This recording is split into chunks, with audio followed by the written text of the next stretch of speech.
ಮಾನ್ಯ ಅಧ್ಯಕ್ಷರೇ, 2024-25ನೇ ಆಯವ್ಯಯದಲ್ಲಿ ಒಟ್ಟು ಬಜೆಟ್ ಗಾತ್ರ ಮಣಿಸಿರ್ತಕ್ಕಂಥದ್ದು 3,71,383 ಕೋಟಿ. 3,71,383 ಕೋಟಿ. ಇದರಲ್ಲಿ ರಾಜಸ್ವ ವೆಚ್ಚ 2,90,531 ಕೋಟಿ.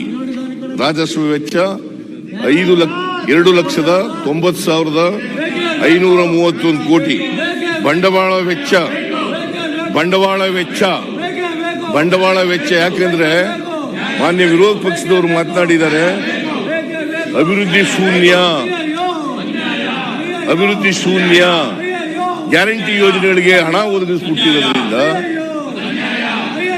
ಕರ್ನಾಟಕದ ಅಭಿವೃದ್ಧಿ ಆಗಲ್ಲ ಅಂತಕ್ಕಂಥ ಮಾತುಗಳನ್ನು ಹೇಳಿದ್ದಾರೆ. ಆದರೆ ನಾವು ಗ್ಯಾರಂಟಿ ಯೋಜನೆಗಳಿಗೂ ಹಣ ಒದಗಿಸಿದ್ದೀವಿ, ಜೊತೆಗೆ ಅಭಿವೃದ್ಧಿ ಕಾರ್ಯಕ್ರಮಗಳಿಗೂ ಕೂಡ ಹಣ ಒದಗಿಸಿದ್ದೀವಿ. ಯಾವುದೇ ಅಭಿವೃದ್ಧಿ ಕಾರ್ಯಕ್ರಮಗಳಿಗೆ ತೊಡಕಾಗದ ರೀತಿಯಲ್ಲಿ ನೋಡ್ಕೊಂಡಿದ್ದೇವೆ. ಒಟ್ಟು ಅಭಿವೃದ್ಧಿ ಕಾರ್ಯಕ್ರಮಗಳಿಗೆ 1,20,000 ಕೋಟಿ 1,20,000 ಕೋಟಿ ಕರ್ನಾಟಕದಲ್ಲಿ ನಾವು ಮುಂದಿನ ವರ್ಷ ಅಭಿವೃದ್ಧಿ ಕೆಲಸಗಳನ್ನು ಮಾಡ್ತಾ ಇದ್ದೇವೆ.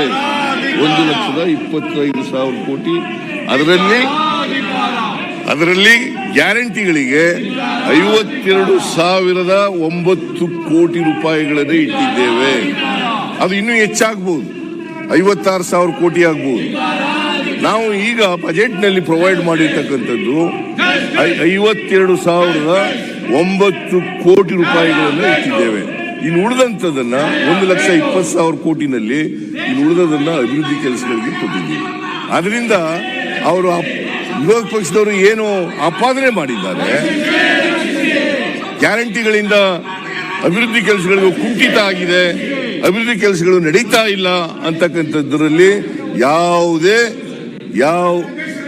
ಯಾವುದೇ ಸತ್ಯಾಂಶ ಇಲ್ಲ. ಅವ್ರು ಮಾಡಿರ್ತಕ್ಕಂಥ ಆಪಾದನೆಗಳೆಲ್ಲವೂ ಕೂಡ ಸತ್ಯಕ್ಕೆ ದೂರವಾದಂಥವು.